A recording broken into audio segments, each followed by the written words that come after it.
Marfoogle TV going live in 3, 2.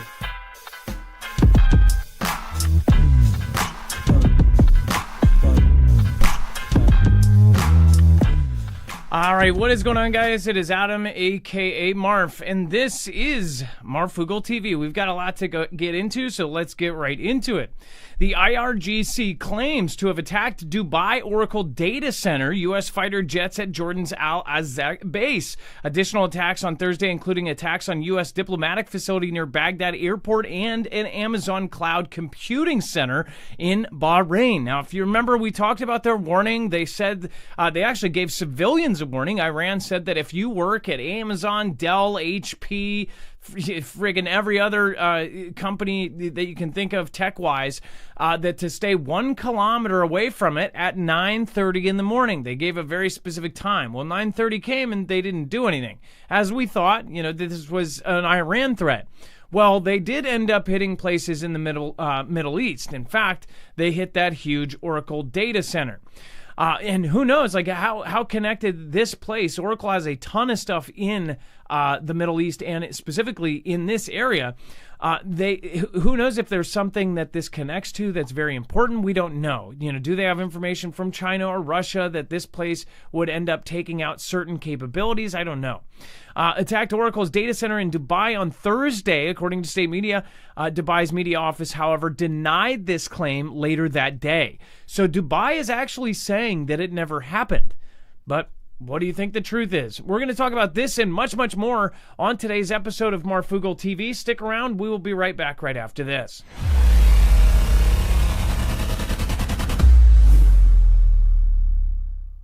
Nothing in this show should be considered legal, medical, or financial advice. The views of the callers can differ considerably and do not necessarily reflect my opinion, Dex's opinion, or anyone else who works with the show. You should always do your own research and consult with professionals. The internet is full of fake news, so please take everything with a grain of salt. If you have not already, it helps us out if you end up going through any of our affiliates, and it helps you out if you end up protecting yourself against cybercrime. NordVPN is one of the best and one of the easiest to use. If you do not have a virtual private network, it protects your IP address, which is your online identity, which actually connects to your real address and everything else. It also connects to you. If you know anything about how they are data logging and basically getting your profiles down, you can prevent that by having a VPN. Nord is, again, one of the easiest. Download it. It's like an on switch and off switch. All you have to do. Go to marfooglenews.com/VPN. Not only will you get a giant discount on this, but you will also be helping us. I appreciate your support, and I appreciate everyone that goes through any of our affiliates. Can't say thank you enough.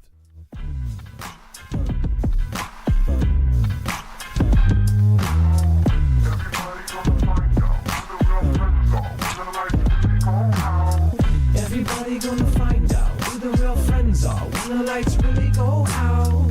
Everybody gonna find out who the real friends are. All right, what is going on, guys? Hey, Foogle fam. Nice to see a lot of awesome people in here. We've got American Dragon, Daniel Phillips. We've got Luis Matness and Angel saying they came in late. You guys were perfectly on time, at least for this show. Maka, if I say this right, Maka Dutar-Zola, thank you so much for your support over on the other show, too. That was much appreciated.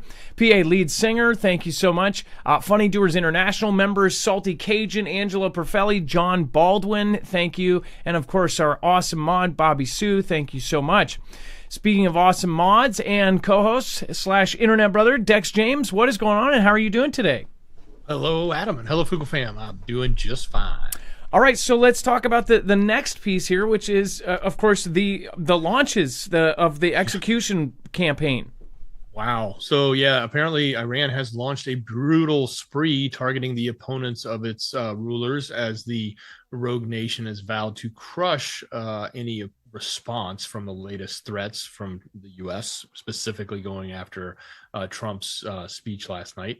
But the killing spree has seen security forces execute at least 4 activists in the last 48 hours, according to the opposition group, and another 15 political prisoners have been sentenced to perish in the last 48 hours. So this is ramping up, obviously, something that they said before the war kicked off they weren't going to do, and the world was sort of looking at them because they were doing this and it wasn't good, and now they're back at it. So the group, made up of exiled regime opponents, warned that another event like this could be coming in their prison system and rattled the regime bosses, desperately try to crush any remaining resistance that they have inside their walls, so to speak. So at the start of the year, the country's ruthless security forces took tens of thousands of their own people for protesting against the supreme leader. And it goes on. So, yeah, what do you think about that ramp up? Well, I mean, you know, a lot of people are going to say it's desperation, that they're kind of in a corner right now. I know I've talked to people that are worried right now because of what is going on, and they do, in their minds, they believe that Iran is losing very badly, and that might even be a bad thing, that certain actions might take place because of that. Who knows? Maybe that's why Pete Hegseth is now trying to rapidly make it an available thing for, you know, soldiers, regular soldiers, just walking around base to have weapons on them. Who knows? Maybe that will help. And it is kind of crazy that you think about that announcement he just made, that essentially bases are gun-free zones. You know, that these are the most trained guys. They literally are the most qualified out of anybody to hold those weapons. You know, I'm sure there's the debate, of course, about what happens to them after they come home, after they see action, and you know, certain mental things that happen to them. But still, if you're able to put it in their hands to defend our country, why wouldn't you put it in their hands to defend our country? You know, so yeah, there's a lot of kind of moving pieces right now. Hopefully there's nothing coming our way. That's for sure. Well, and in the guise of, you know, maybe they're losing badly, their spokesperson also came out and said that this was the Abraham Zalfakri. He said that the U.S. intel on them is incomplete. He said he claimed that the U.S. knows nothing about our vast and strategic capabilities, that they take place in places that you have no knowledge of at all, and you will never be able to reach. In other words, arguing that their military is vastly hidden and as strong as ever. I'm sure those are the words you'd expect to come out of the country, but you know, that was the other part of the message here. Now, of course, Iran's operational headquarters must monitor enemy movements with utmost pessimism and accuracy and be ready to counter any method attack. This was the Iran army chief telling commanders to prepare for any kind of attack. This sounds a lot like kind of the similar comments to what was being said by Venezuela's leader Maduro right before they went in and just quietly and quickly took him out. Now, that's not going to happen in Iran because there isn't, you know, one solid leader to take out anymore. And every province has their instructions. Every province has their own ammunition depot. As far as the mountains with this stuff in it, that's where people think that they are going to go in on ground, that they do have a plan. In fact, the White House, they posted their goals, you know, after yesterday or the day before, whenever they did that speech. Basically, the president said, you know, we're going to get the heck out of there. You know, we are almost close to finishing our goals.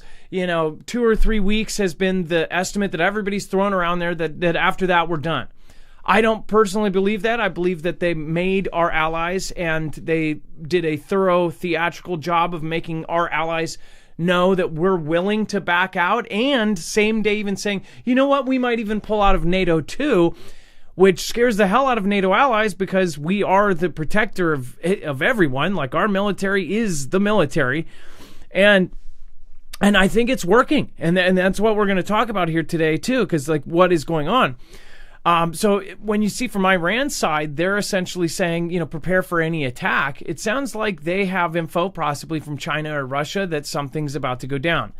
Now, our guess was on Wednesday. They tell us that, you know, it's about to be done in a couple weeks. The markets have a surge, or specific places in the market have a surge. You know, the specific places that certain people know where to invest on a Wednesday and, you know, go in on a Thursday and have a great day. But on Friday, at the end of the stock market day, right after our stock markets close, that's where we think something could very well go on. It's a 3-day weekend. The stock market's closed for a long time. They have this kind of window to go in and do this operation. Many believe it's going to happen tomorrow. I don't know about that, but I that's what I've believed. I don't know if it's for sure going to happen tomorrow, but I have a good feeling that Good Friday may not be as good of a Good Friday for them. But what do you guys think? Again, they are saying that they are expecting any kind of attack, and I'm assuming that means they're kind of broadening the spectrum, saying, hey, it could even be a ground attack. What is going on with that? Let me know in the comments down below. What do you think? And then marfooglenews.com/EMP is where you can get an EMP shield. This is a device that will protect your cars, trucks, motorcycles, boats, generators, and your home against an EMP blast, an electromagnetic pulse attack from any adversary. So if Iran, China, Russia, North Korea, or any other rogue nation or rogue actor tries to take our grid down, you will still have a car to get home, still have a car to get out, still have a generator to turn on if the power grid doesn't come back on, still have a home with all of your devices protected within 250 linear feet. This is a device we have literally told you about for years, so I hope many of you already just have them. But if you don't, I would highly recommend checking it out. It also protects you against a natural event, and that will happen at some point. It is not a when, or I'm sorry, not a if, it is a when it happens, a Carrington level event from the sun. So go to marfooglenews.com/prep, /EMP, and make sure to use the code MARF. That MARF code will get you an extra $50 off per device and help us out at the same time. Thank you guys for doing so. Mostly, though, please share us out. We are, of course, going up against a wall. Thank you, Salty Cajun. Thank you for sending out 5 badges to other Foogle family member. I can't say how much I appreciate all of your guys' support. Thank you, thank you, thank you. All right, and then Sweating Ministries, Jesus is coming. How close? In short, Joel 1:6-7, Israel is the fig tree. Jesus says in Luke 21, watch the fig tree and all the trees. Israel is 78 in May. Psalm 90, their generation 70 to 80 years. Oh, as far as the timeline, thank you, Sweating Ministries, and I appreciate the support. Thank you, thank you, thank you. And then Abarakua EMT, thank you for joining the fam. I appreciate that more than anything. Thank you, thank you, thank you. All right, and then ISIS calls on Muslims to set fire to churches and synagogues. I hate saying that because, gosh, that gets you put on a list quick. By the way, I just want to point out, me saying that, right? We just did a video over on news about the Pete Hegseth announcement, and I just told Dex this between the shows. I grabbed that from Twitter, so I found that on Twitter, right? I did not look anything up on my YouTube account or anything. The first top left corner video was the Department of War. And it was that exact video, but it was from their video, which only had about 200,000 views. The one on Twitter has millions, and it's been shared multiple times. So each one has probably a couple 100,000 or millions. And it's like, I only found that once, grabbed the link and sent it from a different account, different phone, different everything. We talked about that on the show, and then it ends up in the top left corner. Now, I'm not saying that there's microphones listening to the fact that we were talking about that event. It could have been YouTube's AI, because I was logged into the same YouTube channel that just talked about that event. But the fact that AI grabs that I was talking about it and then shows me, hey, you might want to see that video. I don't know. It's just weird. They've never showed me a Department of War video on my browse feed. They've never shown me that kind of stuff. Isn't that creepy? Or the AI is so good. I don't know if you guys have seen... yeah, that would kind of ruin that show. But if you've seen, where the AI is so predictively good that it's not that they're listening to you, they're predicting what you're actually going to like. Like, they're actually predicting what you're thinking. That's what some say that in some cases these algorithms are doing. That they're so good, it's like they're listening, but they're not, right? But I think it's more likely that they're just listening and they've got it hidden somewhere. But what do you guys think? Let me know in the comments down below. So when you say something like this, who knows what triggers when you automatically say something, right? Dex, they're calling for, I don't know, what did the Iran call this? Yeah, so look, they're calling for this. This is coming from that terror organization, specifically targeting synagogues and churches around the world for Easter weekend. So the group's propaganda reportedly called for the attacks in the U.S., in Europe, in Russia, in UAE, in Syria, in Tunisia, and Morocco. specifically during the Easter holidays. This is in response to the closure of the Al-Aqsa Mosque in Jerusalem. So anyway, that's a pretty big threat. It's certainly going to make people be wary. Did they close it out of safety? The Al-Aqsa, probably because of the missiles coming. But I don't know. I don't know for sure. What was that word that they used when Iran did their warning against fatwa? A fatwa. Yeah.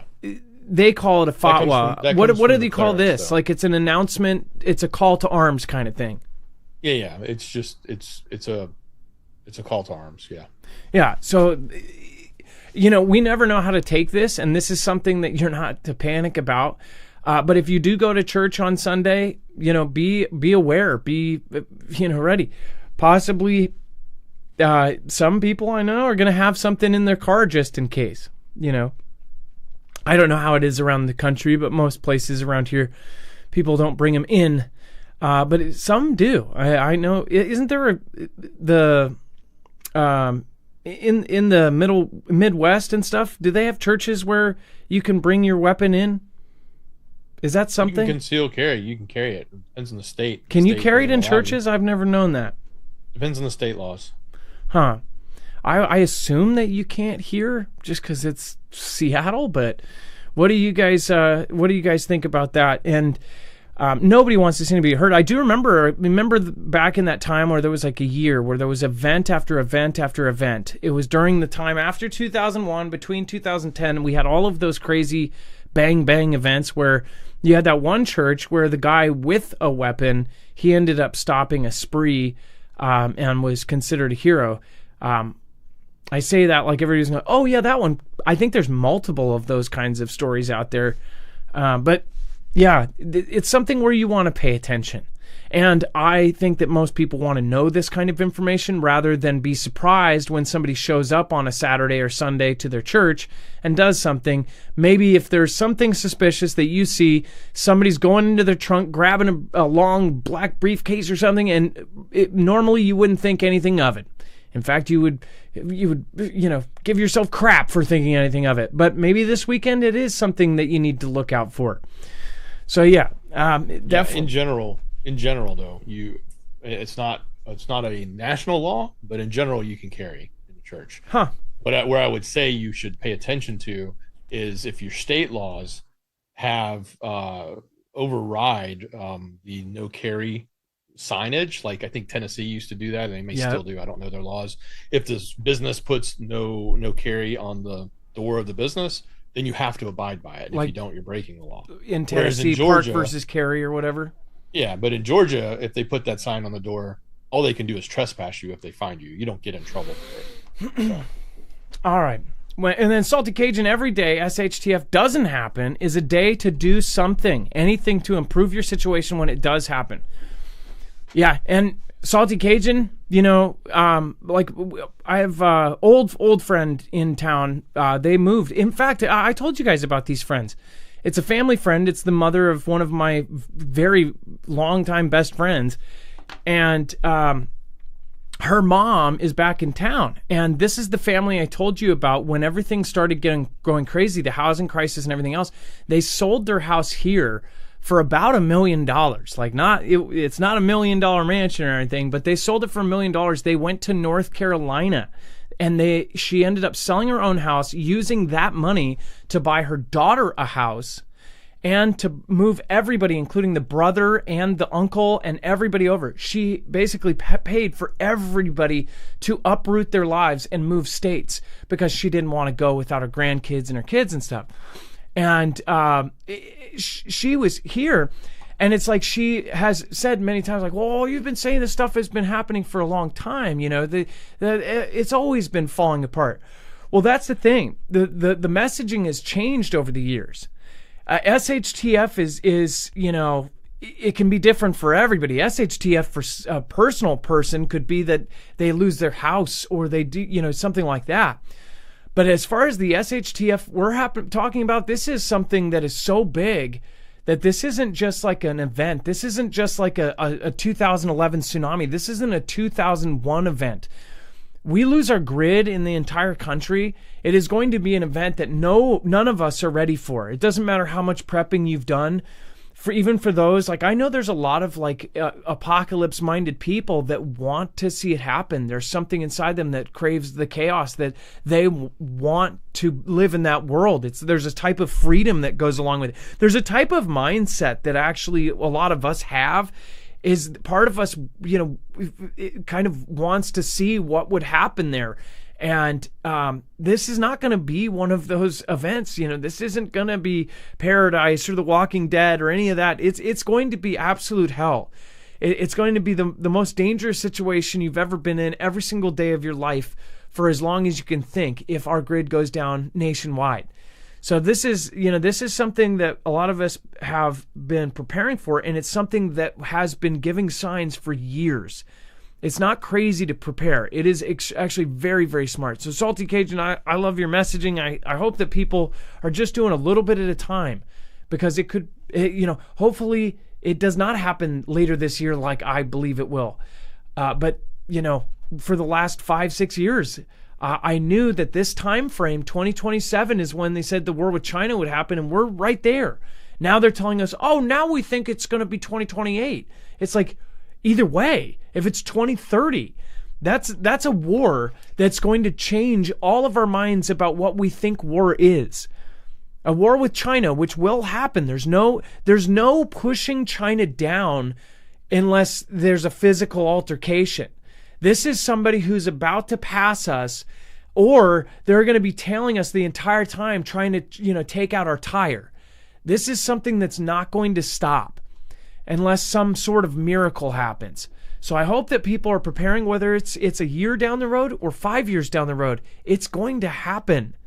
We're not all of a sudden just going to see eye to eye with China every 4 years. It's not going to happen. All right, and then Austria blocks U.S. warplanes from using its airspace during Iran war. Where is Austria? Where is this coming from? What do you think, Dex? And do you think they're trying to get their oil? Maybe I think they have this neutrality state that they are referring to. But look, the Alpine nation is one of the next ones. I think France did it too. Has come out and said, hey, we're blocking airspace. Although France didn't. They came out and said, no, it wasn't us, but Spain did. But there's some questions as to what France was doing. Spain, we've already reported on. But look, Austria said the U.S. will not have permission for military operations against Iran. And they say it's due to the country's neutrality law, which bans Austria from joining any military alliance like NATO or allowing foreign military bases on its territory. So Austria was named a neutral state following the atrocities of the Second World War, and had seen the country annexed as part of the German event during that time. When Germany was split into West NATO member and East Germany under the Soviet influence, tiny Austria became a united independent country with parliament neutrality codified in law in 1955. The law means neutrality needs to be maintained and protected, they said. So in practice, it prohibits Austria from joining military organizations like NATO and hosting any foreign soldiers or military bases in the country. So that's their reason. But, again, now we're adding to the list of the countries that are trying to line against America, or at least look so. Yeah, and as far as Spain and these other countries that are now all of a sudden, either jumping in the neutral zone or getting on the other side of things, what other countries do you guys think that will be added to that list that all of a sudden kind of be a thorn in the side of this conflict, towards us? How many do you think are going to kind of give in because they're going to need oil, or they're going to need this, or there's other countries that will literally depend on the Strait of Hormuz being open for them to survive? And how fast do you think that they're going to buckle and either take a side or even give in to Iran's, hostage situation? What do you guys think? Let me know in the comments down below. And then Poland Prime Minister says Trump is carrying out Putin's dream plan with Iran war. Dex, do you want to talk about that? And we've actually talked about this too, that there are ways it will be favorable. Yeah, so the Polish Prime Minister has said that the impacts of the Iran war are like Putin's dream plan. highlighting that Trump is now threatening NATO and threatening to leave, and he's easing the sanctions on Russia, and with the looming energy crisis that's happening now. So he wrote on X that the threat of NATO breakup, easing sanctions on Russia, a massive energy crisis in Europe, and halting aid for Ukraine and blocking the loan for Kiev by Orban, it all looks like Putin's dream plan. NATO treated us very badly, and you have to remember that. Remember it because they'll be treating us badly again if we ever need them, Trump said. So you've got, obviously, factions on both sides here, split mostly down the NATO line, right, because of Trump pushing against NATO at the moment. And, he's got his point. His point is, hey, you didn't come to help us, and we're always there feeding you for decades now, your war machine, and, you're not there when we need you. That's his position. And, of course, NATO's position is you're dragging us into something that we don't want to be in. And they hem and haw. So there you go. You got it. And then Putin's sitting on the side saying, look at that. NATO's falling apart because Trump's threatening to leave. If America leaves NATO, NATO's not much. I mean, without us, they're not much at all. And that's not to cause offense. Both Dex and I have both said very similar things, and I said like no offense before, but I mean it's the truth. NATO, if you know the military strength of each country, without the U.S., it would be very hard for NATO to do NATO without the U.S. It is weird. Do any of you guys think of the intro? I don't know if it was the old Red Dawn or the new Red Dawn where they do the montage of clips. I swear I think it's in that movie. I wish we could watch it. It's copyrighted. But go on YouTube. Just go look at the Red Dawn intro and look at how it shows these clips like the NATO alliance is breaking up, Russia and this, I want to say it even has Iran. That one, I believe, the new one was totally, military propaganda. The old one was military propaganda. All those movies where you actually see real tanks and real stuff, usually they've got some sort of kind of back-end deal, Mockingbird type deal with the military, because it's either advertising for a message or a narrative or something like that. And that's why they let them use like the real tanks and the real stuff. There's a lot of partnerships between Hollywood and the military, but it is odd. Some of the fictional movies that have kind of almost perfectly predicted our predicament. Perfectly predicted our predicament. Perfectly predicted our predicament. Dex, say that 3 times fast. Perfectly predicted our predicament. Perfectly predicted our predicament. Perfectly predicted our predicament. Perfectly predicted our predicament. All right, whatever. It's not a tongue twister, I guess. He said it perfect first try. Whatever. And then UK gathers more than 40 countries to press Iran to reopen the Strait of Hormuz. I think this is the plan working. And I'm surprised. I know a lot of you guys are in kind of agreement, but I believe that this was... I almost wonder if it's theatrics with UK and with Australia. Like those are the 2 leaders that said that they would do this kind of announcement. All those things that the UK just put into place, the taxes, Australia, the freeze on different things, all of those different the things to prevent kind of people from panicking about the gas prices and where this is about to go. I wonder if those were coordinated, that happened same day. It looks like the 2 of them did it because they knew what the president was going to say. But what if it was done in such a way to really, really make a lot of these countries truly believe that we will back out of this? We'll just let it sit after doing all of the damage, everything that is happening, and then let them handle the Strait of Hormuz. I don't truly believe that. But many of us believe that the president wants these countries to at least say, hey, we're going to join you in this. It's not like, France is going to come in and all of a sudden be like, hey, we're bringing our destroyers and we can handle it now. It's not like we can't handle the Strait of Hormuz without them. It's the fact that our guys would perish and theirs wouldn't. Or this would happen, that wouldn't. I am seeing rumors, by the way, Dex. Did you see that Israel, it is rumored that there's a plan that was given to Israel, and there's rumors, and this is not verified, I do not believe, but that Israel denied or would not want to play any part in any ground invasion with their troops. And everybody's like, well, of course, you want us to go do it, right? You know, our guys go and perish on the ground, but not yours, right? But Dex, do you think there's any reality to that? That maybe the president wants everybody to be a united front on this instead of backing out? And it looks like it's working. Now they're this is the first step, but this isn't going to work. Yeah, look, I can see this turning into,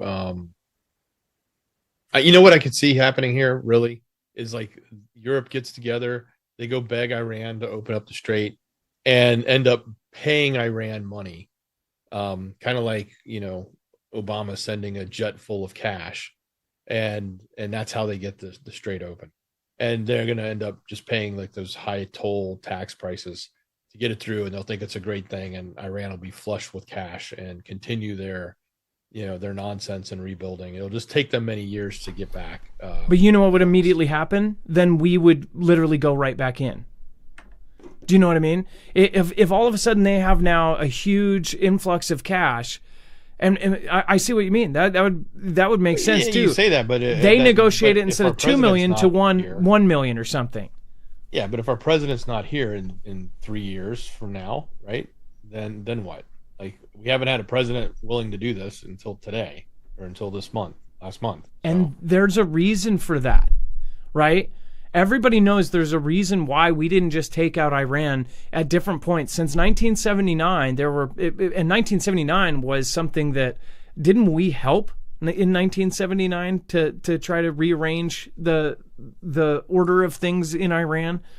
I mean, wasn't that, it was before I was born. So, but, in this case, it's like, there's a reason why we did not. There are moving parts, and this is an oil country. This is a very important country. As long as I can remember, at least, half of my life since 2001, Iran's been on the short list of countries that they've wanted to take over or take out. But there's reasons why other presidents didn't do it. There were backdoor deals. There were potential consequences. The president said, screw that. We're going to do it. But what is going to happen from this? There's always that little bit of fear in the back of your head going, hopefully they've simulated this out all the way and they know what's going to happen next. Because something very, very, very bad can happen out of this. That's called World War III, and many of us believe it's already started. And before we move on, make sure to go check out marfooglenews.com/prep. No code is needed for this website. Make sure to know that. But you do have to use that link. This is through My Patriot Supply. It is freeze-dried food that will last up to 25 years. Again, you can get a 3-month supply cheaper than most people here in Seattle can get a week's worth of groceries. It is an amazing deal. Again, make sure to go check it out, marfooglenews.com/prep. Also, go check out the 1 month. There's 72-hour kits for go bags. There's also all sorts of other devices there. There's the Alexa Pure there, which is a water purification system.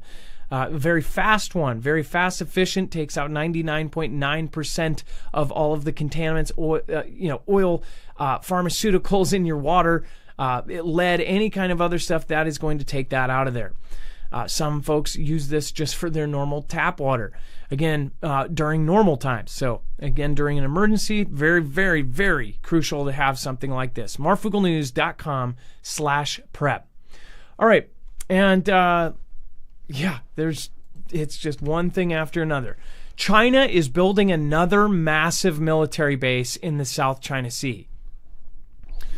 Now, everybody knows about the Spratly Islands now. For those that have been here long enough, you guys know. I'm not a medium, but I knew the second they started digging up these pits into dirt. In fact, this was in a way different time on YouTube, too. There was barely anybody that was speaking their mind. Not everybody just pulled out their cell phone and gave their opinion and their theory and their conspiracy.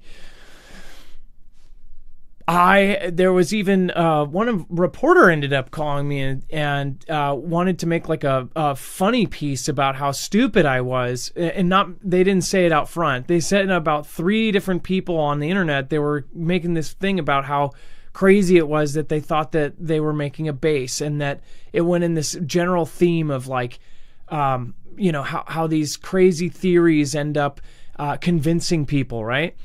Well, good thing they didn't make that story, or that at least I didn't get put in it, because I said when this started to be a lump of dirt, there started being worries about what they were doing. I said this thing is going to be a forward operating base, and that's truly what I believe it is.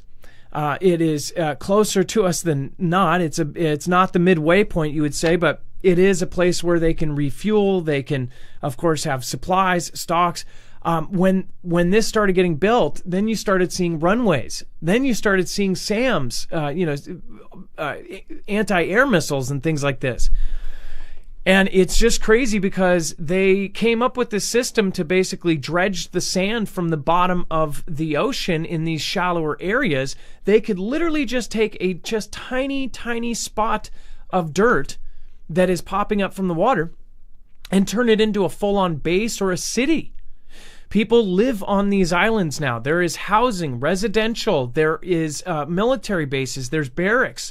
There are Navy bases in these things. And now they're making another giant one, which I called because I said, why would they invest? They doubled their fleet, and they invested in making their dredgers, their sand, the things that basically suck the sand off the bottom of the ocean and then spit it back out. They invested heavily in making those twice as fast. And when that happened, when we saw that they were doing certain world patents and things like this, I said, this is because they're going to make more islands. And that they're going to go heavily into this, that they can basically make these islands anywhere. And unfortunately, this is what's happening. They said that China has restarted its island building campaign in the South China Sea, developing Antelope Reef into what could be its largest military base. The construction at Antelope Reef apparently includes jetties, a helipad, and a potential runway. The U.S. has long opposed China's construction of artificial islands in the South China Sea. China has restarted the island building campaign, developing Antelope Reef into what could be its largest thing. So one thing about this is, this actually turns into people living there. This is a small city. And then all of a sudden, China owns that land. Then they actually have a legitimate claim to that part of the ocean. They can almost go anywhere where they are able to do this, make these islands. No one wants to go direct head-to-head to war. They can go, we are now claiming this. They're essentially doing land grabs, but they're out in the water. This is like any kind of command and conquer, just taking a place. Only it's out in the ocean. They're taking the world's oceans this way. And it was a very smart and it's a very efficient way to do it. They start immediately telling people they cannot fly in these zones. They basically say, this is China's land. This is China's territory. You cannot fly here. And of course, for the first couple years that this was going on, when it was just a pile of sand still, they were telling planes, you must leave. This is Chinese territory. And everybody else just kept doing it because they're saying, hey, this is right of navigation. We're just, going upon the open sea. Well, now, as it is right now, it is more likely that is going to turn into, 100 miles off of the coast or 200 miles, whatever that limit is. That's going to be China's ocean. So China is slowly doing this, and these could be islands to house drones. It could be a refill, or basically a re-ammunition base. It could be something for a future drone war. And I think that the distance, again, from their own country and from us, it's like they're making these bases to kind of extend it out. Dex, where's Antelope Reef? Where's this one at? Do we have it on the map? Is it marked? No, I don't think it's marked. I have to go look. I don't know exactly where that one is. Yeah, that's a new name for me. It's obviously looks like a C-shaped sand island. If you look at the photographs, the satellite images that are there in the article. Okay, so here we go. Let me see. Wow. Updates from customers. What? So somebody put, I don't know what that says, but then they put a Chinese star there. Updates from customers. What are they saying? Oh, now it's China. So you zoom out. Let's see here. Where is this here? Let me see if I can. Let's see where this thing is. Oh. This is a defensive base. That's what I think this one's going to be. This was right in by Hainan. And this is kind of right in this bay. As for some of the other ones that are out there, it's like they're popping these things up all over the place right now. And those dredgers are working overtime. There's reviews. Terror. Oh, look at this. What's her face? What's her face? John Vapez. Terror. It's 1 star. This island is Terror. This is Vietnamese territory. That's a big hint there. Why is its name Chinese? Interesting. So yeah, you guys don't review bomb this island? I don't want it to get bad reviews because of this show, but you know what to do. Just kidding, don't, because guess who will immediately go see that, and then that will put. Yeah, I love my life, and I'm happy. All right, and then let's see here. We got Secretary of War Pete Hegseth on X. Dex, do you want to give your opinion on this? I kind of gave mine over on news, but he's essentially saying that it is no longer going to be a gun-free zone on military bases.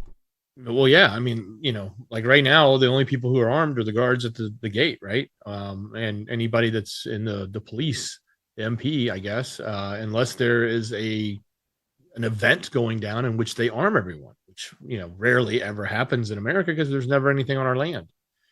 So what's going on? He's suggesting that we need to have all of our service members have the ability to carry weapons with them. So if that's the case, then there is the idea that something else, and a larger threat is coming, greater than what we've had in the past, that we've been willing to have our soldiers be unarmed when they're at base home here in America.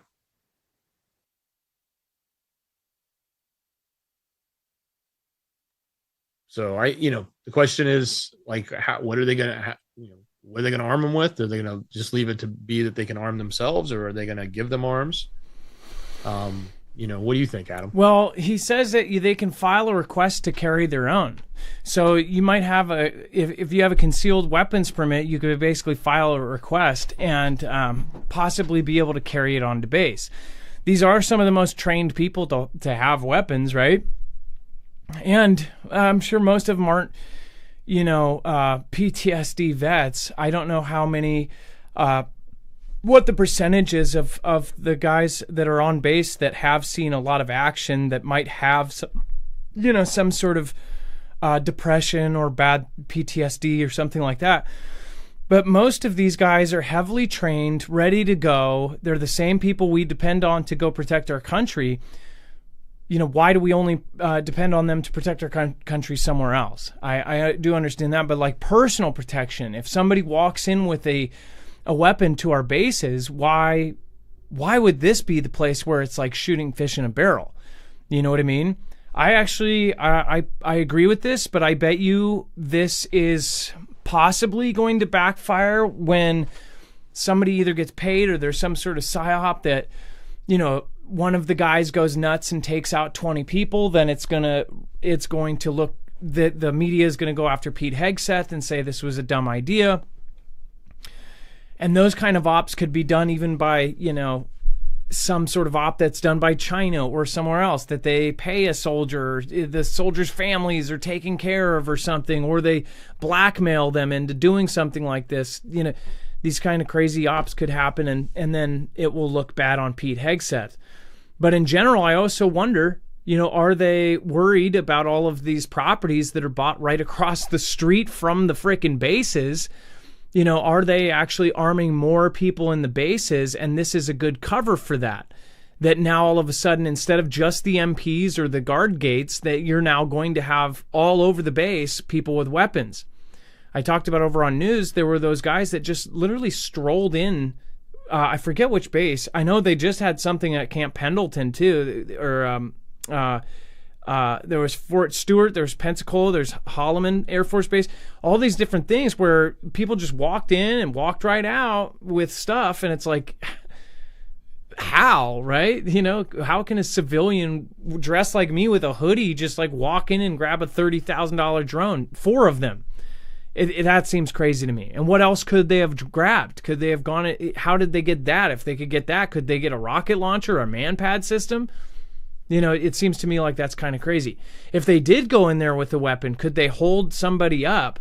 If they get past the guards, and there may be 1 or 2, or I don't know how many they have. I'm not going into military bases. But if there's 1, 2, 4, or each side, however they have it, it's like if you get past that and you have a weapon, then you could hold up an entire barracks of guys, have them tied up, and grab their keys and go get our frickin', you know, man pads or our explosives, or, you know, something like that. I don't know. I wonder if there's something else that they're preparing for. You know, we're seeing that in many ways, that they're preparing for something. Make sure to go check out Jace, a great service where you can get all of your most commonly prescribed antibiotics all in one handy kit sent right to your door. Go to marfooglenews.com/Jace. Code MARF. It's a quick doctor's appointment with a board-certified doctor on your telephone, tablet, or other device. And then you've got yourself a kit that's very, very useful, especially if there are no hospitals, or the roads are cut off, or there's a fire between you and help. This is going to be an awesome thing to have on hand. Make sure to go check out the add-on list too. You can add in things like albuterol and some of that stuff that was super hard to get there for a while because the political debate and horse this and horse that. A horse is a horse, of course. All right. And I do want to make sure I thank all of our top supporters tonight. Thank you. Salty Cajun. Thank you. Stephen McMahon says, how could anybody have doubted for a minute those bases were military? Oh, a ton. So what, you know what they said, Stephen McMahon? They said that they were possibly oil drilling. They said that they were probably environmental projects.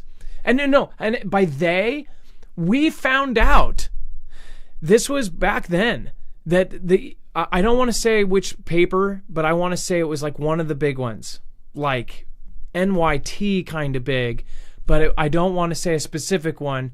But one of them got caught being paid by China to do fluff pieces about the Spratly Islands. Specifically, go, if you look up, I think you can Google China paid for fluff piece on Spratly Islands, blah, blah, blah. You'll see. It was one of the big ones. It might have been one of the posts or one of this.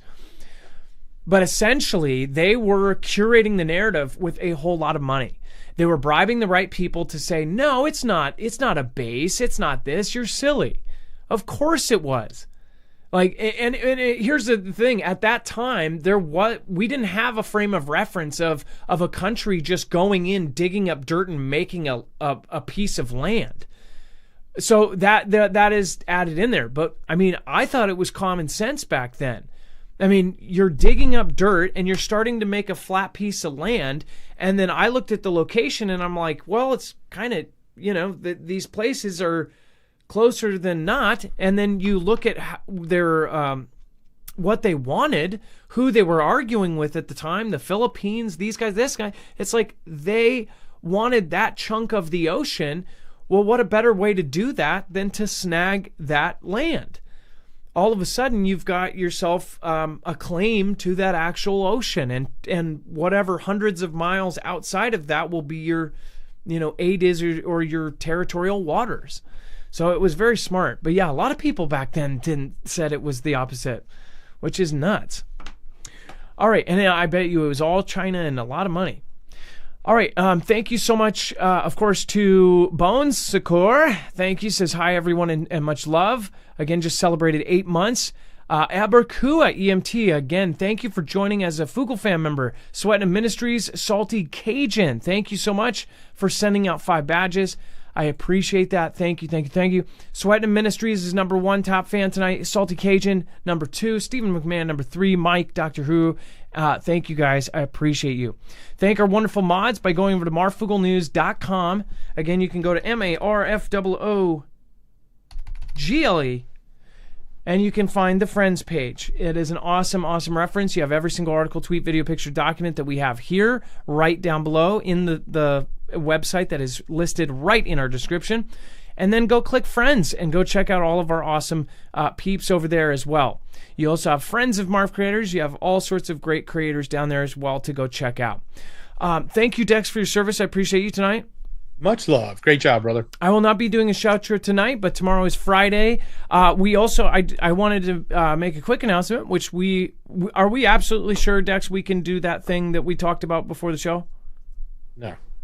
Okay. Not making commitments. Big announcement tomorrow of either a success or fail. We'll see you in just a minute over on Marfoogle News tomorrow around the same time. Be safe, be prepared, and Marf out.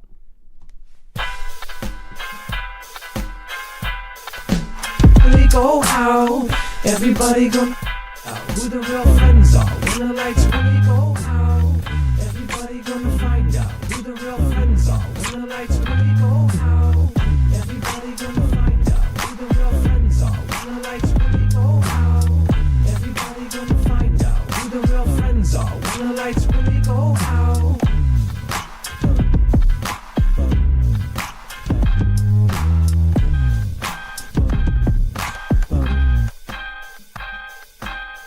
Everybody gonna find out who the real friends are when the lights really go out.